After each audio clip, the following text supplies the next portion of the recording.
There are places in America where time doesn't move the way it does elsewhere.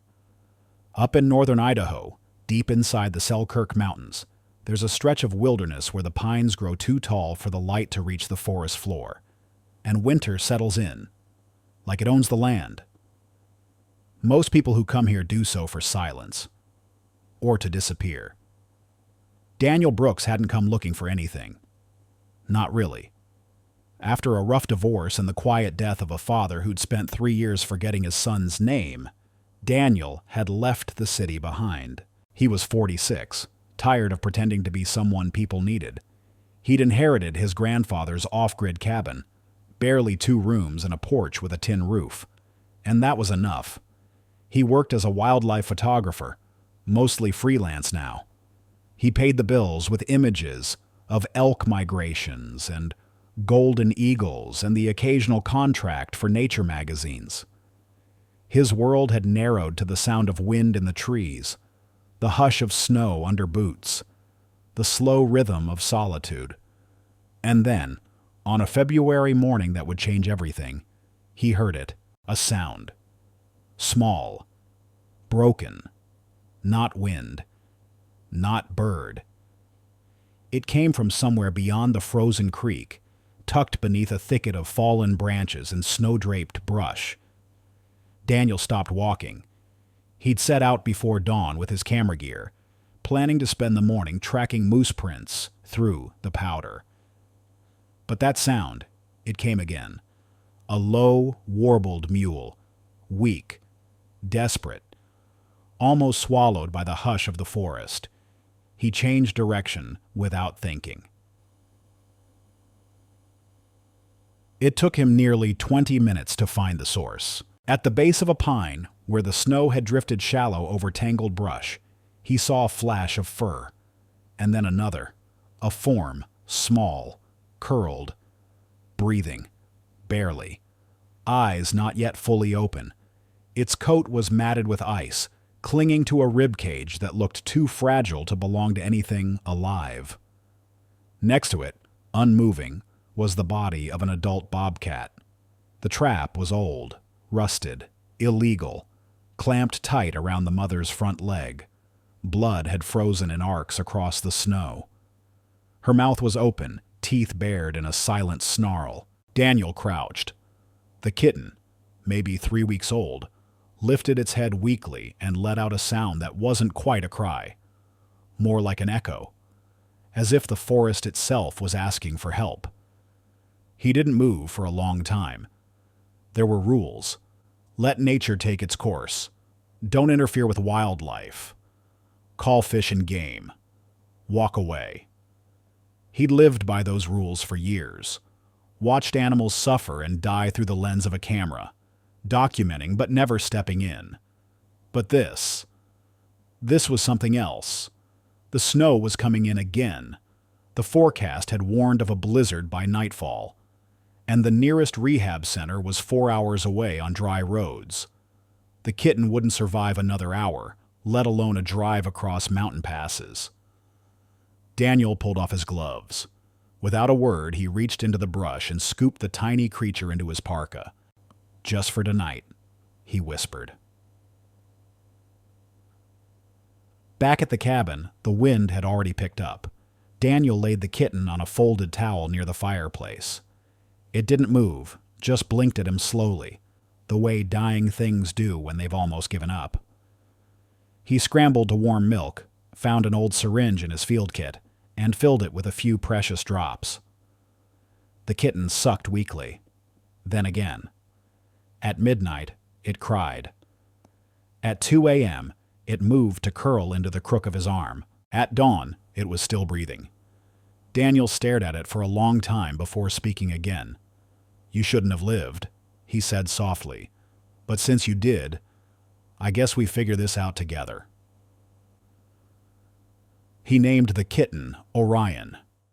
Not because he was sentimental, but because that night, while stepping outside to dump the ashes from the fire, he'd looked up and seen the constellation. Bright, clear, like something reaching down from the heavens to remind him that some things refuse to die when they should, and that maybe, just maybe, That mattered. By morning, the snow had buried the road in both directions. Daniel stood at the window with a coffee cup in hand, watching the slow drift of white against the trees. In the crate beside the fireplace, Orion slept, one paw twitching in a dream. His tiny body curled into the corner of a flannel-lined box that had once held camera lenses. He looked like a house cat, but he wasn't. Daniel knew better than anyone what bobcats were capable of. He'd photographed them in the wild, stalking snowshoe hares through dense underbrush, scaling trees with eerie silence. Wild, solitary, precise. This one was different, for now.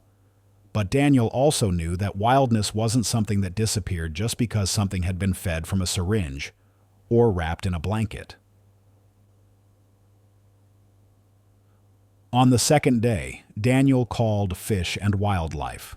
He told the truth, mostly. A young bobcat, orphaned, mother dead in a trap. Remote location. Storm prevented transport. The voice on the other end was clipped but not unkind. You did the right thing. Keep him warm. Keep him fed. But he'll need to be transferred as soon as the road's clear. What's the time frame for that? Usually within 72 hours. Maximum. Daniel glanced down at Orion, now wide awake and trying to climb up the inside of the crate with wobbly limbs. Understood. He hung up and said nothing. The vet came on the third day. Patricia Lowry had been treating livestock and dogs for 30 years in Bonner County. She arrived in a weathered Jeep with chains wrapped tight around the tires, her parka stained with iodine and hay. "You're out of your damn mind," she said the moment she stepped inside and saw the bobcat kitten in a blanket-lined basket near the stove. Daniel poured her coffee without arguing. Lowry crouched, examined Orion with latex-gloved hands, muttering to herself as she checked the ears, the paws, the belly. He's malnourished. Mild frostbite on one foot. Mild infection in the ear. But he's strong. Strong enough to survive? She paused. Yes. But he'll imprint. I know. You won't be able to release him. Not properly. I know that too. She stood up, peeled off her gloves. Then you're not rescuing him, Brooks. You're raising him. Daniel didn't answer. Didn't have to.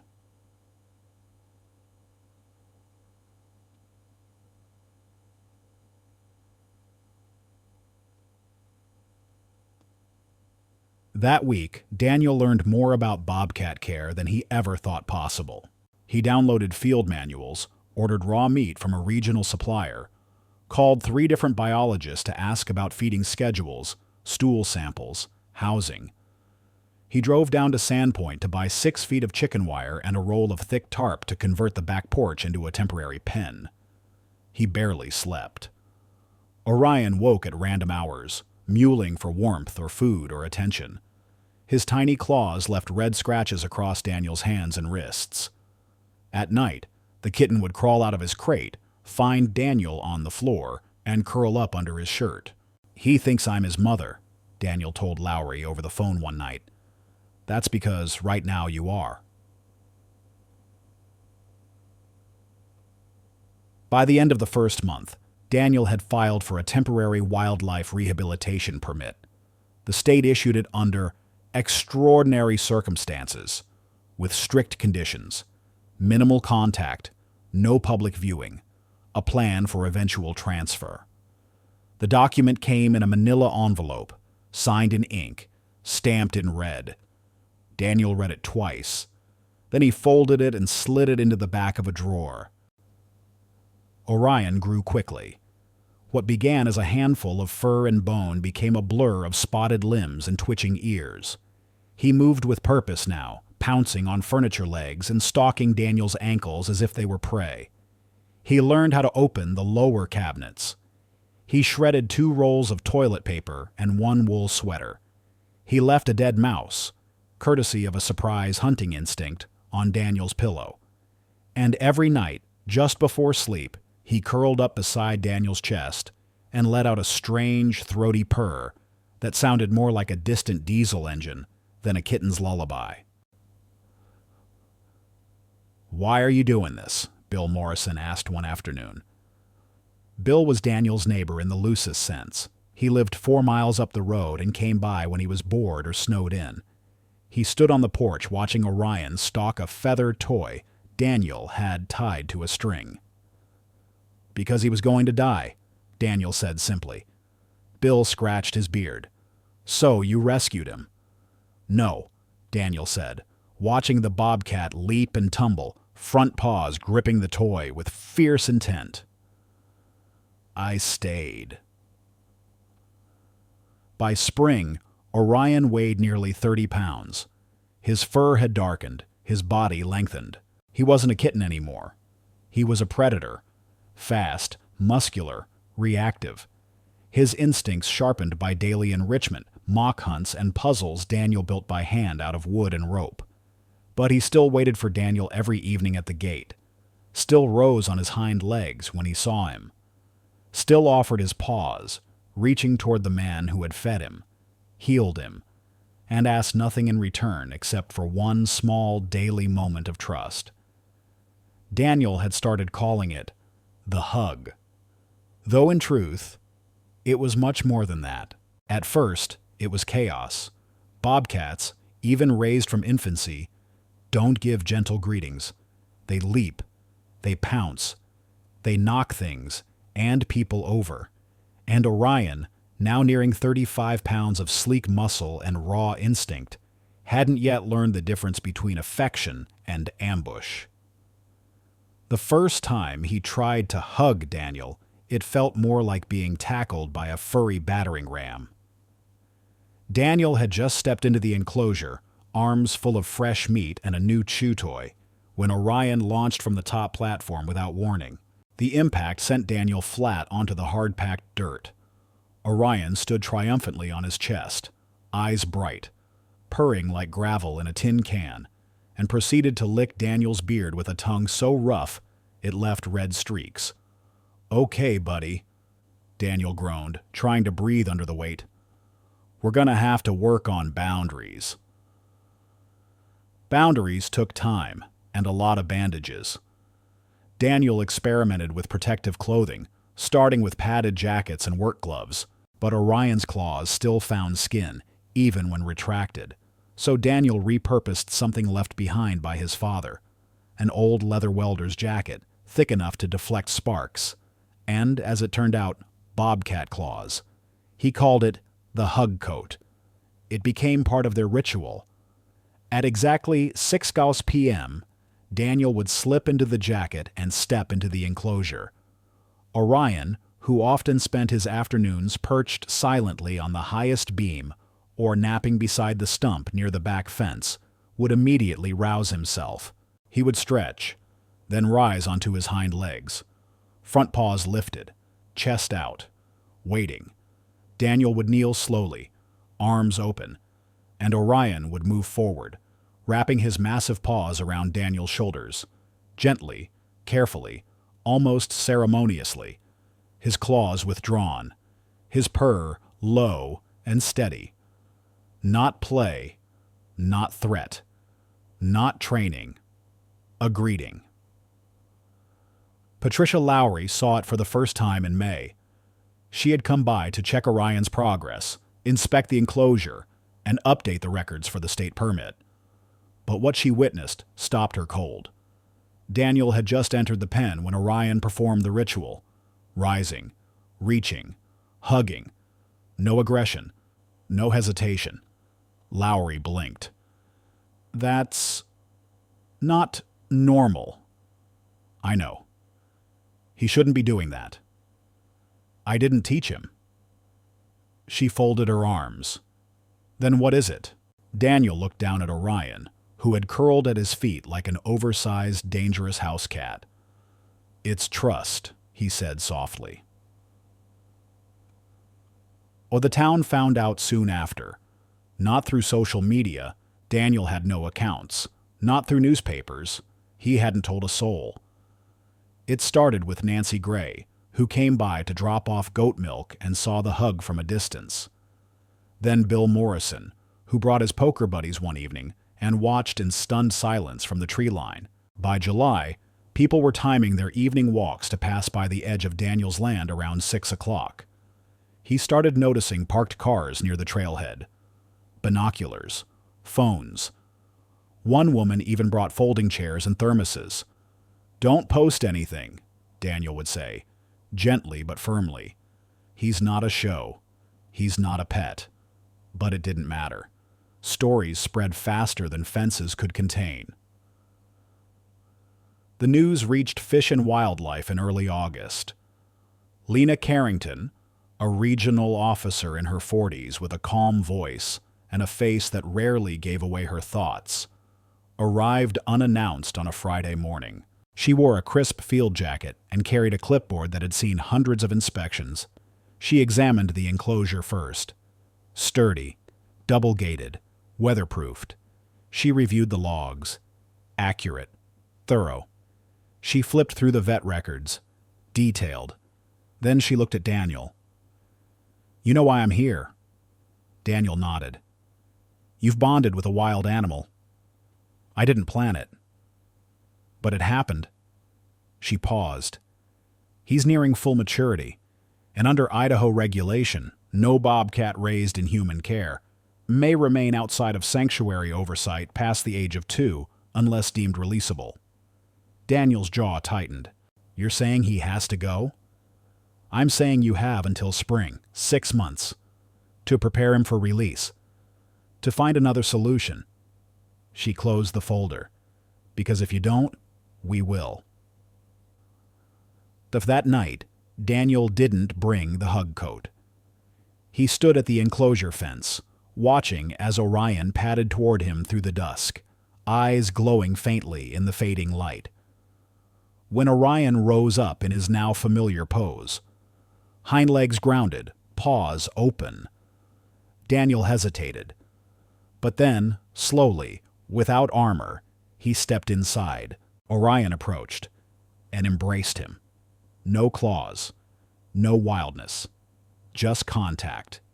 Daniel rested his cheek against Orion's fur, feeling the deep vibration of the bobcat's purr echo through his chest. "I'll figure it out," he whispered. "I promise." Autumn came early to the mountains. By mid-September, the mornings carried a sharp edge. Frost crept across the porch railing. The pines turned darker, denser, as if bracing for the first snow. Daniel adjusted his routines to the light. Earlier mornings, earlier hugs. Orion seemed to feel the shift too.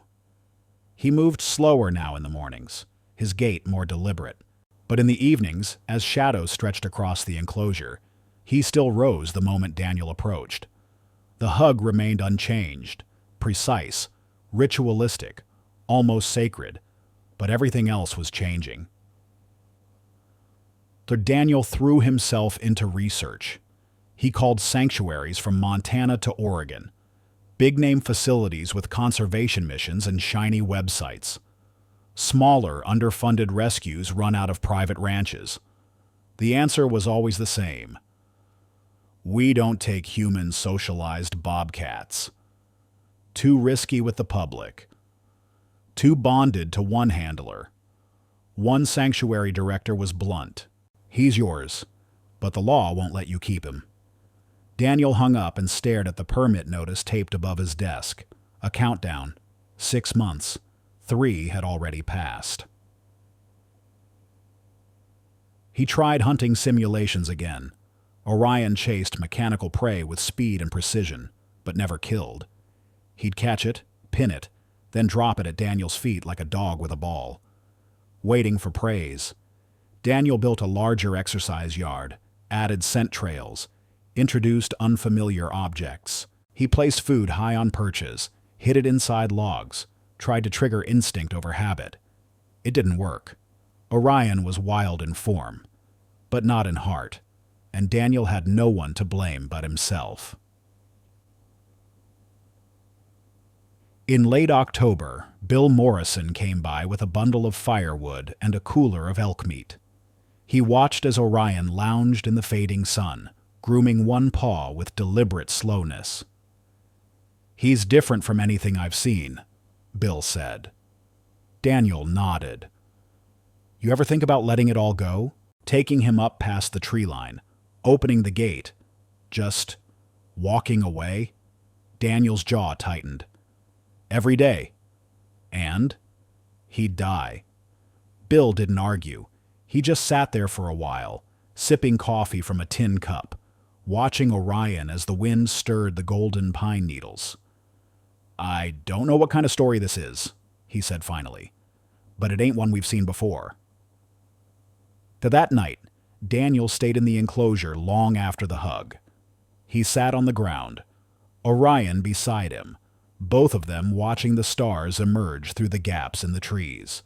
The bobcat's breath came slow and steady. Every now and then he would shift, adjusting to press his side closer to Daniel's. "You were never supposed to be mine," Daniel whispered. Orion's ear twitched, but he didn't move. "You're not a pet. Not a prisoner. You're something else. And I don't know how to explain that to people who only see rules." A long silence followed. Then Orion did something new.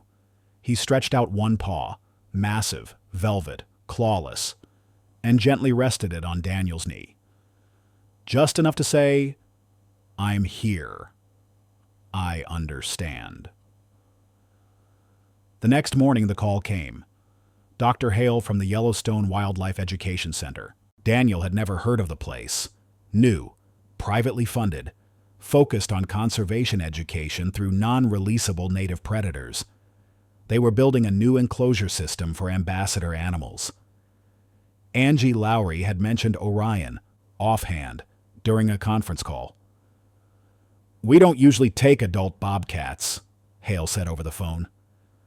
"But this one, he's different. And frankly, we need animals who can help teach the public what coexistence actually means." Daniel was quiet. Hale continued. "You'd be his primary handler. Come in as staff, not just volunteer. We'd build the hug into the programming. 3 days a week. Evening slot.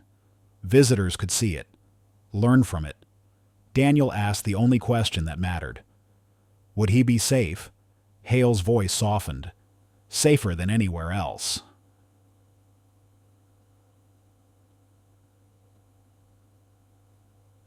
They set the transfer date for early December. Daniel built a special travel crate, reinforced with mesh and lined with Orion's bedding. He acclimated the bobcat over weeks, letting him enter and exit the crate freely, rewarding him with bits of venison and frozen quail. No stress. No surprises. When the day came, Orion stepped in without resistance. Daniel locked the door, slid his hand through the side port. Orion pressed his nose against his palm. No fear, only familiarity. As the truck wound down the mountain road, Daniel glanced at the rearview mirror, watching the crate in the bed sway slightly with each turn. This wasn't the end, but it was the end of something. The quiet cabin, the private evenings, the solitude. In their place would be a new kind of life. Public, structured, shared. Daniel didn't know what that would look like yet. But when he reached through the mesh again, and Orion bumped his head softly against the back of his fingers, he realized something. Maybe the hug wasn't just a ritual. Maybe it was a promise. The Yellowstone Wildlife Education Center sat just outside Bozeman, Montana, on the edge of a wide, open valley framed by the Bridger Mountains. It wasn't a zoo. There were no crowds, no cotton candy, no children screaming at glass. Just clean enclosures spaced far apart, each designed to mimic the native environment of the animal inside it. Wolves, raptors, black bears with rescue histories. And now, soon, a bobcat named Orion. Daniel arrived just before dusk. A winter wind swept across the snow-dusted grounds as the staff opened the security gate. Dr. Marcus Hale met him near the main building, clipboard in hand, parka zipped to the chin. "You must be Brooks," he said. Daniel nodded and motioned to the crate in the truck bed. "That's him." Hale approached slowly, crouching. Orion sat inside, calm but alert, ears pivoting toward the new voices. No hissing. No pacing. "You weren't exaggerating," Hale murmured. "He's centered." Daniel opened the side port. Orion stepped forward and pressed his nose to Daniel's hand. Hale stood up, quiet awe in his voice. "We have a large enclosure set up on the north side, away from the public path for now. Give him time to adjust before we ease him into programming." Daniel nodded. "That's what he needs. No rush. He moves on his schedule." That night, Daniel stayed in the parking lot, sleeping in his truck again. Some part of him couldn't leave. Not yet. Through the frosted windshield, he watched the enclosure lights flicker on as Orion paced the perimeter, taking in his new world one measured step at a time. Then the first few days were tense. Orion tested the boundaries. He climbed, he paced, he disappeared into the brush for hours. But he didn't cry. He didn't panic. And when Daniel stepped inside, wearing the hug coat, slow, respectful, Orion came forward, just as he always had, rising on hind legs, arms out, waiting. The first hug in the new space was quieter. No audience, no speech, just man and Bobcat together again. Dr. Hale watched from behind the one-way glass. "Let's make it part of the evening program," he said softly to the education coordinator. "Build the story around the bond, around the trust." The coordinator hesitated. "You think people will understand it?" "They won't forget it," Hale replied. 3 weeks later, the first audience arrived. A modest group: teachers, retirees, a few families.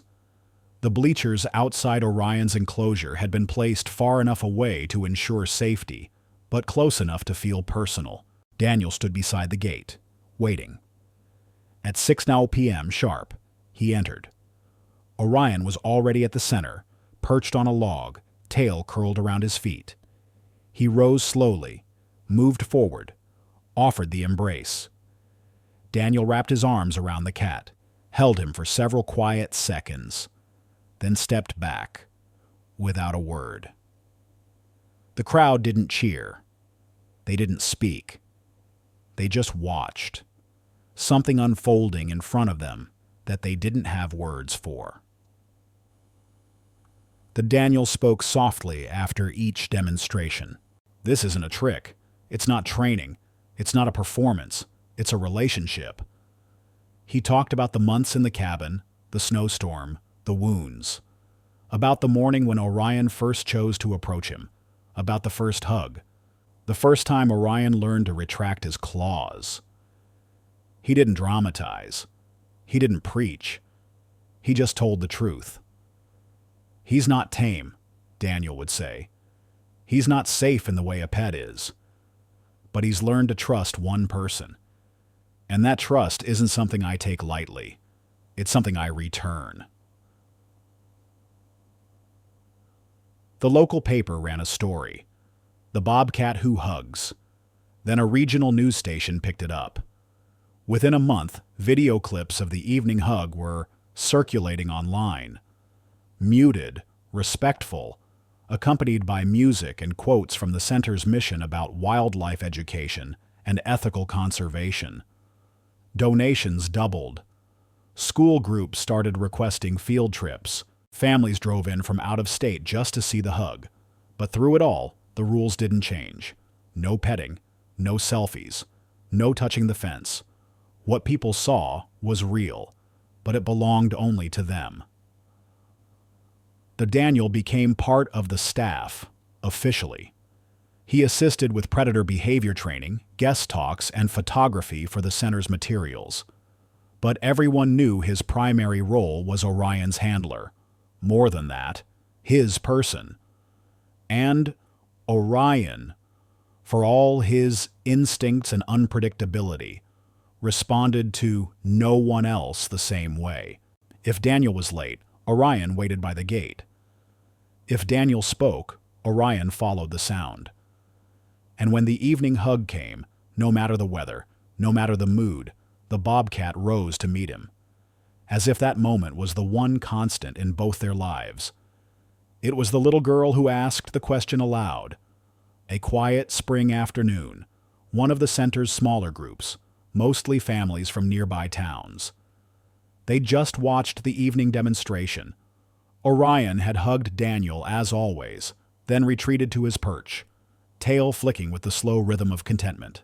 Daniel was answering questions, talking about diet, habitat loss, the ethics of raising unreleasable wildlife, when she raised her hand.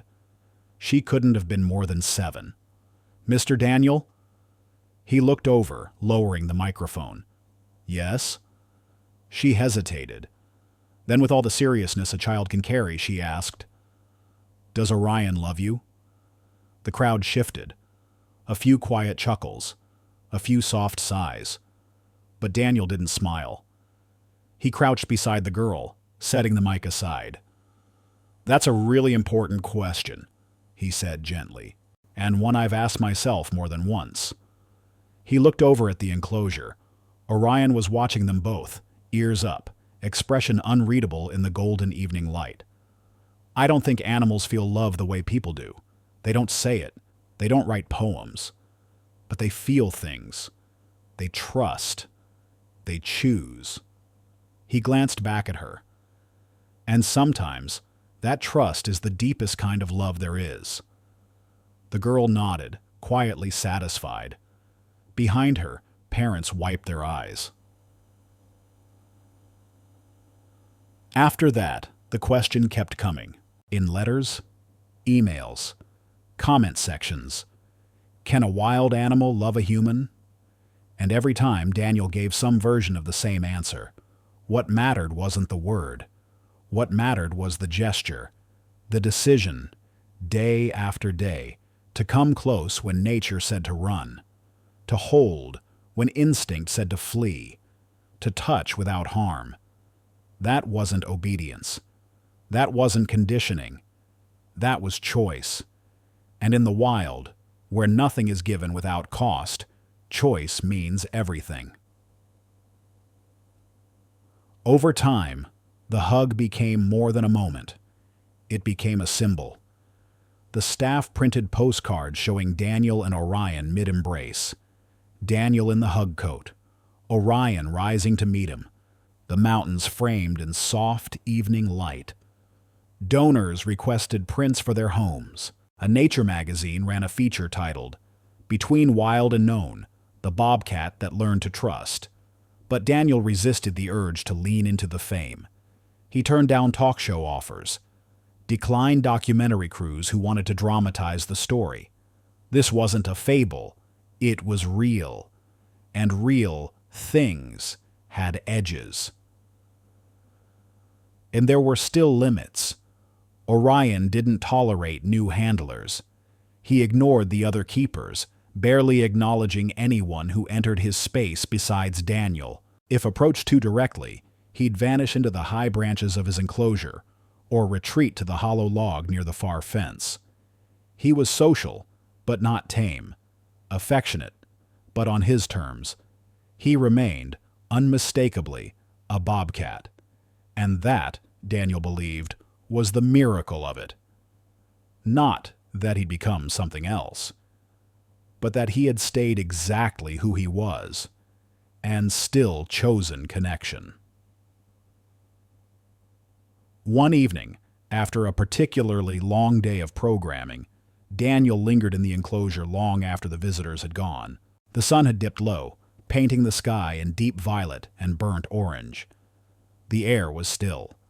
Orion rested nearby, stretched out on the stone slab where the last of the warmth radiated. Daniel sat cross-legged in the dirt, facing him. "I never told you what you saved me from," he said softly. Orion didn't move. You probably wouldn't care. You're not built for that kind of story. But I think I needed to say it anyway." The bobcat blinked once. Daniel smiled faintly. "You gave me back something I didn't know I'd lost. You reminded me how to show up. Every day. With patience. With presence. With no guarantees." A pause. Then Orion rose, slow, deliberate, and walked over. He didn't rise onto his hind legs this time. He didn't ask for a hug. He just sat beside Daniel, his flank pressed gently against Daniel's knee, and stayed. That night, Daniel didn't need an audience to feel the weight of the moment. No narration, no story, just quiet, and the kind of trust that doesn't need to prove itself anymore. The snow returned with quiet finality. It came early that year, blanketing the valley in soft white before Thanksgiving.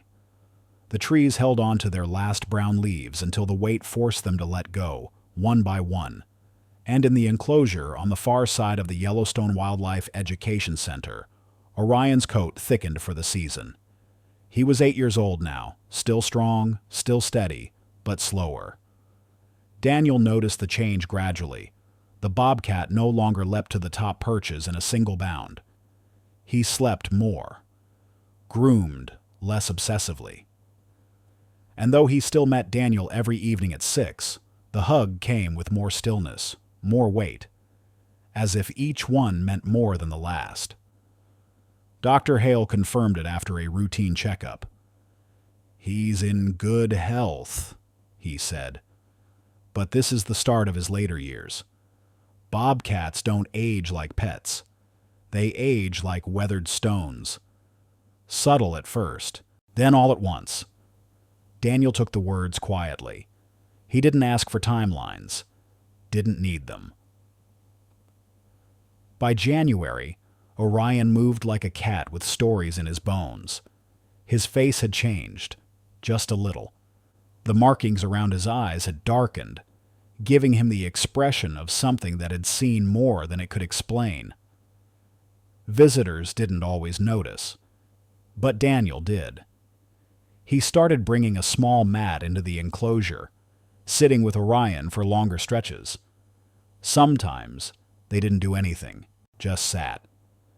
Listened to the snow falling in clumps from the branches above.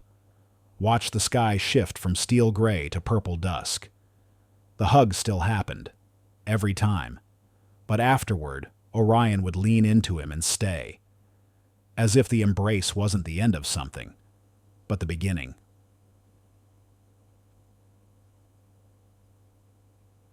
In February, a visiting biologist from the University of Montana sat in on the evening session. She had a background in predator behavior and had studied lynx and bobcat populations for years. After the hug, she approached Daniel cautiously. "I've worked with dozens of felines," she said. "I've never seen anything like that." Daniel didn't respond. She continued, "That's not a condition trick. That's a ritual, a relationship." Then she asked, "Do you think he knows what he's doing?" Daniel looked out at Orion, now curled beneath the spruce near the enclosure gate. "I don't know," he said softly, "but I know he keeps doing it." One evening in early March, the hug was different. Orion rose slower than usual, his legs stiff. Daniel approached with care, slipping into the hug coat, hands open. The bobcat met him, wrapped his front legs gently around Daniel's torso, but lingered longer than usual. His weight pressed in close, head resting just beneath Daniel's chin. And then, for the first time, he lifted one paw, pressed it lightly, reverently, against Daniel's cheek. Claws fully retracted.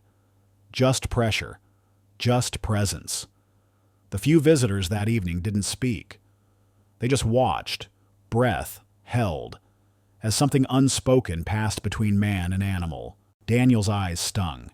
He didn't blink it away. He whispered into the fur at Orion's neck, "I love you too." A Dr. Hale, watching from the outer corridor, later told his team, "In 40 years of animal behavior work, I've never seen a bobcat do that. Not once. Not even close. He paused. But that's the thing about wildness. Sometimes it bends, just slightly, for something it understands, but doesn't need to control. By April, Daniel knew what was coming. Orion still met him every evening, still hugged, still stayed close. But the spark had shifted. He moved like something whose time was winding down, not with pain, but with gravity. Daniel began visiting more often, sometimes just to sit in silence, sometimes to whisper stories about the cabin, the snowstorm, the trap that had taken Orion's mother. Things Orion never understood in words, but maybe felt through tone, through memory, through presence. The staff gave them space. The visitors still came. But everything now felt quieter, slower, as if even the world knew that something rare was preparing to pass. It happened on a Sunday, late April. The snow was gone. The air was still cold, but spring had finally broken through the valley in small, insistent ways. Yellow grass pushing through the thawed soil, red-winged blackbirds calling from the fence line. Daniel arrived early that day, earlier than usual. He didn't bring anything with him. No enrichment toys, no treats, not even the hug coat. Just himself. Orion was lying on the flat rock in the middle of the enclosure, his head up, ears forward, as always. But when Daniel stepped in, he didn't rise. He watched, waited. Daniel walked slowly across the dirt and mulch. The staff watched from a respectful distance. Visitors were not allowed in on Sundays, and the center had honored that rule without exception. That day, the space was quiet. Just for them. Daniel knelt beside the bobcat, pressing his hand gently to the thick fur along Orion's shoulder. It was warm. Steady. "I know," he whispered. "You're tired." Orion blinked once. Then he rose. Not all the way. Just enough to lean into Daniel's chest, pressing the full weight of his body forward, letting his head rest against Daniel's heart. It wasn't a hug. Not like before. It was something smaller, but somehow deeper. The gesture of an animal who had nothing left to prove, nothing left to earn, only something to give. For Daniel stayed for hours, long after Orion lay back down and closed his eyes, long after the last flick of his tail, long after the slow, steady breath grew lighter, then softer, no, still. The vet confirmed what Daniel already knew. No pain, no fear, just rest, and a passing into quiet. And they buried Orion on the ridge above the center, beneath a line of aspen trees that turned gold in the fall. His favorite log was moved there, repurposed as a memorial bench. On a small stone, a simple inscription, Orion 2017-2025. He chose trust. Daniel didn't speak at the gathering that followed. The staff shared memories. A teacher read a note from her students. Dr. Hale spoke last. "We didn't ask Orion to teach us anything, but he did. Not by what he was, but by what he allowed. Connection without possession. Wildness without violence. Presence without fear." He paused. And the hug? It was never about taming. It was about meeting each other halfway. The Daniel stayed on at the center. He continued the educational programs, trained new staff, worked with animals too wounded to return to the wild. He never tried to recreate the bond he had with Orion. That space remained untouched. But each evening, at 6, he still walked to the enclosure, stood at the gate, waited, not for a hug, not for a miracle, but to remember, to be the kind of person an animal like Orion could have chosen. And sometimes, when the wind moved just right through the trees and the light caught the ridge in a certain way, visitors said they could almost see it, a shape in the shadows, A movement in the brush. A quiet form rising. Paws lifted. Eyes calm. Waiting to be seen one last time.